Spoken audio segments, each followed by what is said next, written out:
சென்னை திருவொற்றியூரில் சரித்திர பதிவேடு குற்றவாளி தட்டு சத்யா வெட்டி படுகொலை செய்யப்பட்ட சம்பவத்தில் தொடர்புடைய நபரை போலீசார் காலில் சுட்டு பிடித்துள்ளனர். முக்கிய செய்தியாக பார்த்து வருகிறோம். விவரங்களை வழங்க இணைகிறார் செய்தியாளர் சாலமன். வணக்கம் சாலமன், இந்த பரபரப்பு சம்பவத்தின் முழு பின்னணி என்ன? விவரங்களை பதிவு பண்ணுங்க.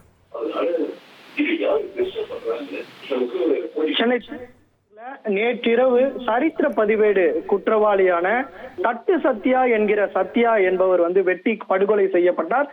குறிப்பாக இந்த சம்பவம் தொடர்பாக அவரிடம் இது தொடர்பாக விசாரணையும் மேற்கொள்ளப்பட்டு வருகிறது. இந்த வழக்கு தொடர்பாக திருவொற்றியூர் போலீசார் இந்த கொலையை செய்தது யார் என்பது குறித்தான விசாரணையில் ஈடுபட்டு வருகிறது. ஏனென்றால் இந்த தட்டு சத்யா என்பவர் ஏற்கனவே சரித்திர பதிவேடு குற்றவாளி என்பதால இந்த வெட்டியது யார், முன்விரோதம் காரணமாக வெட்டினாரா என்பது தொடர்பாக போலீசார் தீவிர விசாரணை மேற்கொண்டு வந்த நிலையில இந்த வழக்குல தொடர்புடையதாக ஒருவர் குற்றஞ்சாட்டப்பட்ட நிலையில அவர் பெயர் விக்கி என்கிற குண்டு விக்கி என்பது தெரிய வந்ததை அடுத்து அவரை பிடிப்பதற்காக மீன்பிடி துறைமுகம் பகுதியில உதவி ஆய்வாளர் தலைமையிலான நவீன் என்பவர் அங்கே சென்றிருக்கிறார்.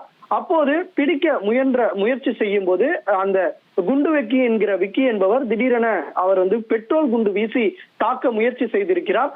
இதனால தற்காப்புக்காக அந்த உதவி ஆய்வாளர் நவீன் என்பவர் தன் கையில் வைத்திருந்த துப்பாக்கி எடுத்து அவரது விக்கியோட காலில் சுட்டு பிடித்திருக்கிறார். இந்த சம்பவம் தொடர்பாக அந்த விக்கி என்பவர் காயமடைந்த நிலையில அவரை சிகிச்சைக்காக ஸ்டான்லி அரசு மருத்துவமனையில சிகிச்சைக்காக சேர்த்திருக்கிறார்கள். இந்த வெட்டி படுகொலை செய்யப்பட்ட சம்பவமானது முன்விரோதம் காரணமாகத்தான் நிகழ்ந்திருப்பதாக போலீசார் தரப்புல குற்றம் நிலையில தற்போது இந்த வழக்கு தொடர்பாக பிடிக்க சென்ற போது ஒருவர் சுட்டு பிடிக்கப்பட்ட சம்பவமானது அப்பகுதியில பெரும் பரபரப்பை ஏற்படுத்தியிருக்கிறது. நன்றி சாலமன், உங்களுடைய தகவல்களுக்கு. இனி செல்லும் இடமெல்லாம் செய்தி.